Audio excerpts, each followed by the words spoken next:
जे मते जी मनोनीत करिसंती 4.5 कोटी ओडियांकर हृदयर नेता सर्वमान्य नेता राजनीतिर जी महान संत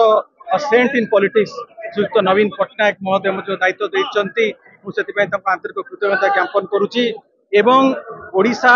आज जो भाव में खाली भारत वर्ष नुह समग्र विश्व में निंदित ओडिशा आज पछे पछे चली ओडिया मानकर मनोबल आज भांगी भांगी चली आज आखि बंद करके जो भाव में अन्याय होची आज जो भाव में आज आप देखुथिबे शासन व्यवस्था संपूर्ण भाव में भुशुड़ी पड़ी विरुद्ध में स्वर उठेब कि एवं आज आपण मैंने देखु जो सब मिथ्या प्रतिश्रुति दि जाइथिला से प्रतिश्रुति आज पर्दाफाश होती तारी विरुद्ध रे विजु युव जनता दल स्वर उत्तोलन करिवो जो पूर्व ओडिशा थिला से भली भाव में से ओडिशा को किपरि भाव में फेरे आना जीवो तापई संग्राम करिवो प्रत्येकटी ओडिया को पई कि विजु युव जनता दल